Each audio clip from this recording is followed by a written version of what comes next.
Et les incendies en cours, notamment en Gironde, nous amènent à repenser totalement l'aménagement de nos forêts, notre manière de vivre à leurs abords, avec une question: faudra-t-il couper des arbres pour sauver nos forêts? Ça peut sembler paradoxal, oui, et pourtant, c'est bien la question qui se pose aujourd'hui. Pour tout nous expliquer, nous sommes avec Bruno Lafont. Bonjour Bruno Lafont. Bonjour. Et un grand merci d'être avec nous ce matin. Vous êtes le maire de Biganos. Vous êtes également le président en Nouvelle-Aquitaine de l'association Défense des forêts contre les incendies. Depuis plusieurs jours, il faut le dire, vous vous démenez avec vos équipes pour tenter de stopper la propagation du feu, ou devrais-je dire des feux. Quelles actions vous avez mis en place pour cela concrètement, Bruno Lafont? Si vous voulez, on a donné un coup de main normal et nécessaire, puisque nos infrastructures que nous finançons depuis des années après les grands incendies d'après-guerre ont été, si vous voulez, trop modestes par rapport à ce gigantesque feu, ce feu hors norme. Et donc nous avons décidé avec le commandant des opérations de couper la forêt à l'avant des fronts de feu sur une centaine de mètres, et nous avons fait 127 km, 128 exactement kilomètres. Hier soir à 18h, c'était terminé.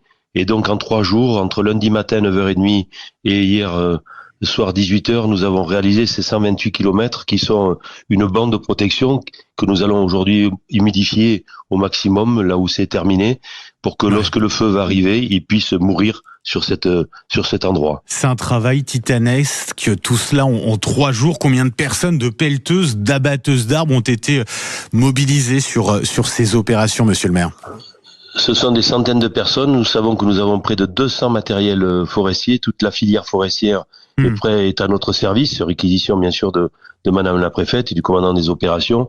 Mais nous avons des abatteuses, c'est-à-dire des machines qui coupent les arbres, et puis après des transporteurs, et puis des débardeurs, c'est-à-dire les billons sont sortis du milieu forestier pour les mettre en bord de route. Et puis après on passe des machines, des broyeurs qui sont sous surveillance de la DFCI, de cuves de la DFCI, parce qu'au cas où ils mettraient le feu, donc ça serait le comble d'ailleurs. Donc on préfère le rouleau hollandais. Vous savez, le rouleau hollandais, ce sont des lames qui sont sur un axe et qui sont tirées par le tracteur et qui hachent toute la matière pour qu'il y ait le minimum de matière sur le nouveau pare-feu. Énorme élan de solidarité également. Vous avez beaucoup de bénévoles qui sont venus pour tenter de vous aider. Ça n'a pas été trop difficile à gérer d'ailleurs cela, monsieur le maire? Si vous voulez, c'est un paradoxe parce que normalement nous devrions les canaliser, l'organiser, mais là c'est arrivé. Ces gens qui aujourd'hui ne travaillent pas dans les communes ou n'ont pas d'activité, qui sont artisans et puis commerçants pour certains, et puis d'autres qui ont des emplois mais qui ont mis une cuve de 1000 litres sur une remorque ou sur un camion, et certains ont 3000, 5000 litres. Et donc ils viennent en renfort parce que ils nous permettent d'alimenter en eau les pompiers, et ça c'est utile, mais il faut qu'on les canalise et surtout qu'ils ne se mettent pas en danger. Ça c'est la difficulté. Ouais. C'est sûrement une leçon que nous aurons à organiser, mais c'est très difficile quand même. Mais ils sont les bienvenus parce que ça rend service. Bruno Lafont, on ne vivra plus aux abords d'une forêt comme avant, c'est votre conviction? Oui, je l'avais déjà dit en 2022, parce que le climat change.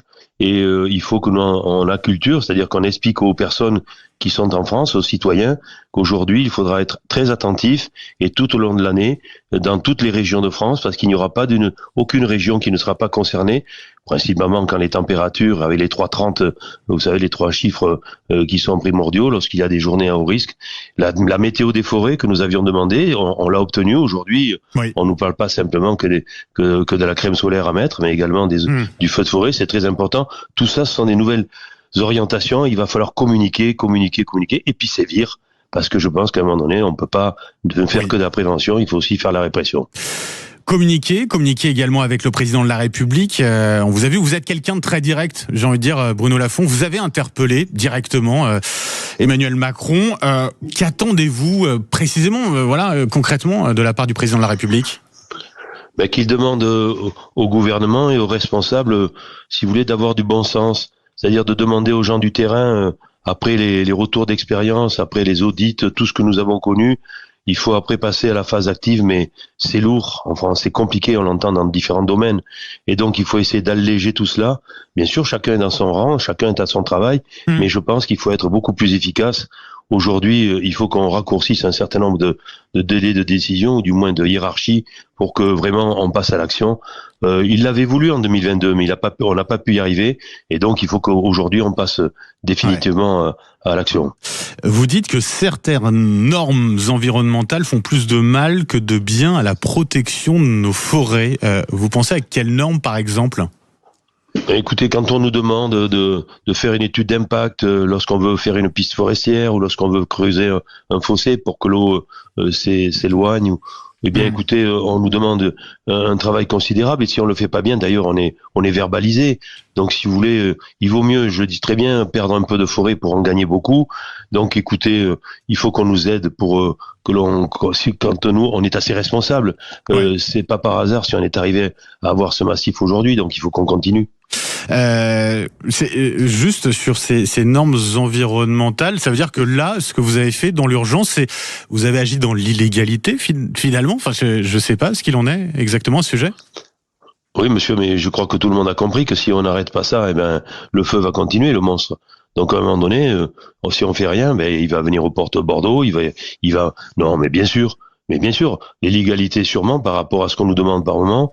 Mais écoutez, à un moment donné, il faut choisir. Il faut choisir, et c'est ça qui est terrible. On veut pas faire n'importe quoi, mais qu'on nous laisse faire à des professionnels qui connaissent, et bien sûr encadrer avec un cadre. Mais il faut le faire. Je vous dis ça parce que effectivement, ça nous aide à prendre conscience effectivement qu'il faut changer tout cela. D'ailleurs, qu'est-ce que vous dites aux écologistes, en tout cas pour certains des écologistes qui disent bah voilà, on ne veut pas de coupe d'arbres. Mais écoutez, monsieur, on continuera à importer 6 milliards de bois de l'étranger, des forêts qui sont absolument pas gérées, pour d'autres qui le sont, puisque c'est les forêts du Nord. Donc, à force de donner des leçons de morale à des gens qui sont bien souvent, qui n'ont pas 1 centimètre carré de forêt, alors que nous connaissons nos forêts, nous on les exploite, mais on reboise. Bien sûr qu'il y a des essences qu'il faut garder, bien sûr qu'il y a des normes qui peut-être que nous avons besoin de garder, bien sûr qu'il y a des attitudes qu'il faut garder, mais non, il faut que nous puissions avoir une belle forêt française qui puisse s'exploiter, qui puisse être un exemple, comme le sont les Allemands dans certaines régions.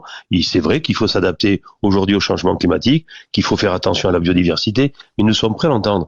Mais il y a un minimum, et les ayatollahs de il faut faire yaka faucon, ben écoutez, nous, qu'on nous écoute aussi, et que les politiques ne regardent pas toujours dans un sens, mais vous savez, c'est comme en agriculture, si on garde pas l'eau l'hiver lorsqu'on en a beaucoup pour l'utiliser après l'été, bien écoutez, on continuera à avoir une agriculture en difficulté. Mais pour nous, la forêt, c'est pareil. Et il y a la marque, on parle de la forêt, que lorsqu'elle est en feu ou lorsqu'elle est en tempête, elle est abattue par les arbres, il faut aussi qu'on la mette, comme elle était à une époque, ministère de l'Agriculture et de la Forêt.